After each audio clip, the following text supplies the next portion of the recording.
And as a hunter, you care a lot about that because A, and it doesn't go face. You're like, what? No face? Oh, what? Useless. Hey, what is up, YouTube? Kolst here, and we are back for what's going to be the probably, I don't know which order I'll upload these in, but probably the second to last class card review for Showdown in the Badlands, and this is for Hunters. So let's just jump right into it. The first one we have here is 10-gallon hat. Shout out to Ridiculous Hat who revealed this card. 2-mana spell, draw a minion, give it +1/+1, and Death Rattle. Get a 10-gallon hat. So what's cool about this is that it is kind of like infinite value again, especially in Hunter, right? You have situations where, you know, you've dumped your hand, you're trying to kill your opponent as quickly as possible, and you would do anything essentially to get some kind of value, and that will do this. You know, you'll be able to do that with this card. So that's kind of the niche case that it fits into. Now, talking about the downsides is that this is a very awkward card because you're paying 2 mana that doesn't do anything immediately. You're also getting a minion with +1/+1 Death Rattle. It's effectively a hand buff, and the Death Rattle, it actually makes the minion bigger and actually less likely to die, which might actually be weird. And then until that minion dies, you don't get the next one. So even though you're getting infinite value in the late game, you might not get infinite value very quickly. So it might not really work out exactly. So I think that makes this card a little bit on the weaker side. It's just a little bit awkward because of all that stuff. If you're desperate for value, especially if this is a weaker pick, you can definitely still take it, but I just don't think it's a very strong card for that reason. There's gonna be so much value in Arena that I don't think, like, you know, this kind of incremental value is going to be the thing that really wins you games very often. But you know, we'll see. It would be just a tool more for the mid-range decks or the aggro decks. Just try to hold on, have a little bit more steam to end the game. Next up, we have Bovine Skeleton. This is one card that's synergized with that previous card, potentially. So 3-mana, 3/3, Undead Beast, Death Rattle. This has 4 more attack, summon a Bovine Skeleton. So, and there is another card we're going to talk about in a little bit, which is also another way to hand buff this. There are a decent number of ways to hand buff this. You can also just play this with a bunch of bananas, you know, to buff this. There's other ways to buff attack of beasts and stuff, like the location if that's in, for example. There's a lot of things that can potentially work with this. Obviously, this card is bad if it doesn't work, because it's just a 3-mana 3/3. But there are a lot of activators. There are other buffs even in this set as well, in addition to the 2 I already mentioned. So I think it's just such an easy combo to pull off that it's just going to make this card very good. Your opponent will probably potentially need to kill it twice immediately, just to guarantee you don't keep buffing it, because you will potentially be able to just keep buffing it as well, right? So it puts a lot of pressure on your opponent removal wise. So I think it's a very, very strong card, even though it is a bit of a synergy card, but it's just not a hard synergy at all to pull off. So it's very, very strong. Next up, we have Star Shooter, 4-mana 2/3 weapon. After your hero attacks, get an arcane shot. So this is a lot. The good thing about this is that this is just a lot of damage that can all go face, right? It's a little bit slow, but I mean, it's only over 3 turns and it's 4 damage per turn, right? It's very strong. As far as just being face damage, you have potential for arcane synergies, spell damage buff synergies, these types of things to make it even better than that. And it's, again, like 12 damage for 4 mana. It's not really for 4 mana because it's, you know, it's really for 7 mana. So it is expensive. It's expensive and on the slower side because, again, like on turn 4, it's only 2 damage that turn. You can't even use the arcane shot. So that makes it a little bit slow, but it is a lot of damage. The biggest downside of it, I think, is that it's just competing against other hunter weapons. And there's a lot of weapons that I think are a little bit better than this still. But yeah, it's a lot of damage, and especially in an aggressive hunter deck, you know, just all the damage that can go face, give it to me. And especially with the arcane synergy as well. So I think it is a good card. You just won't see it that much, as it is an epic. Next up, we have Camouflage Mount. This is a 4-mana spell. Give a minion +3/+3 and a random bonus effect. When it dies, summon a chameleon. And if you're familiar with the mount cards, all the mount cards are the same, where the chameleon will also have the same keyword as whatever you ended up giving your opponent.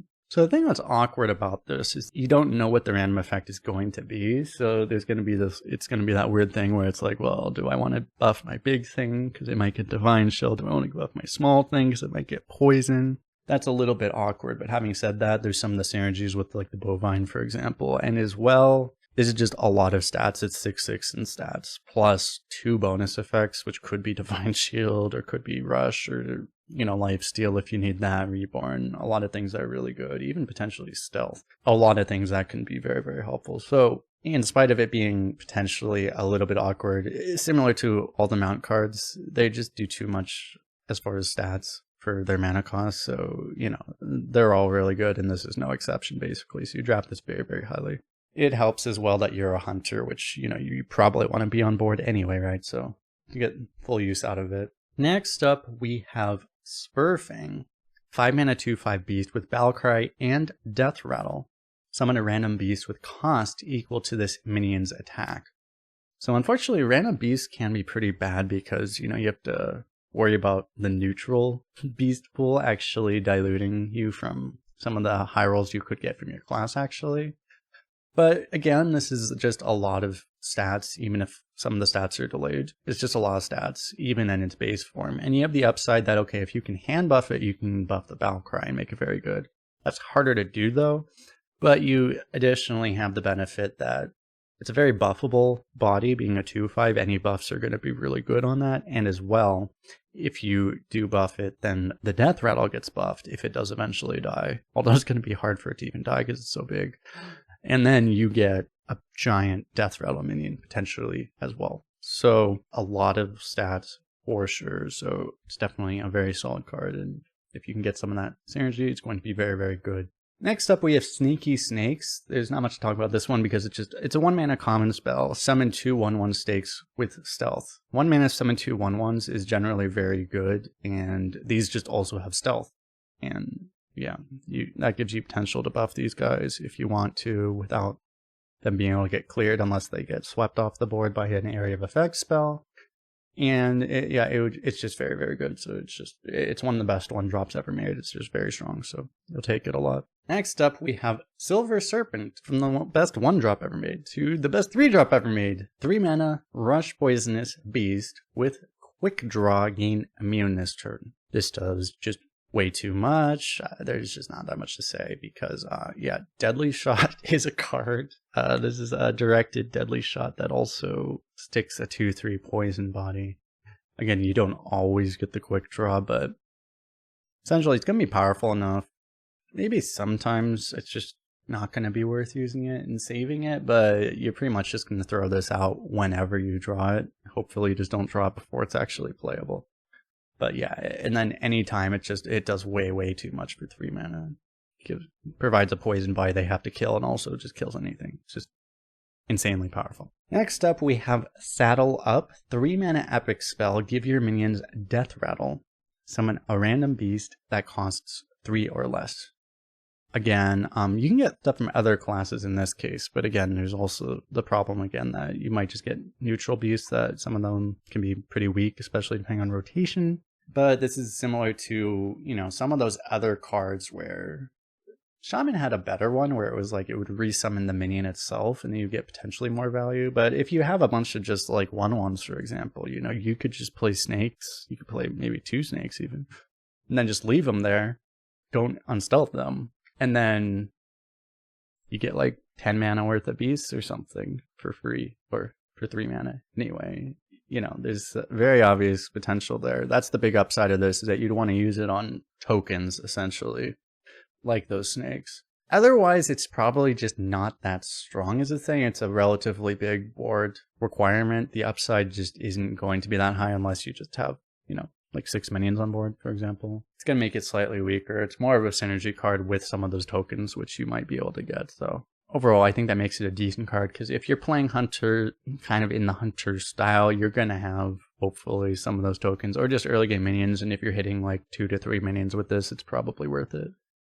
Which just shouldn't be that hard to do, because even on like turn 8, right, you can just play couple minions and then play this, and then it's fine, right? It's never going to be that bad. The issue is you could just low roll because you could just hit a bunch of 1-cost beasts, so that would suck. But I think usually it's going to be pretty good, especially if you're playing more of a traditional hunter style.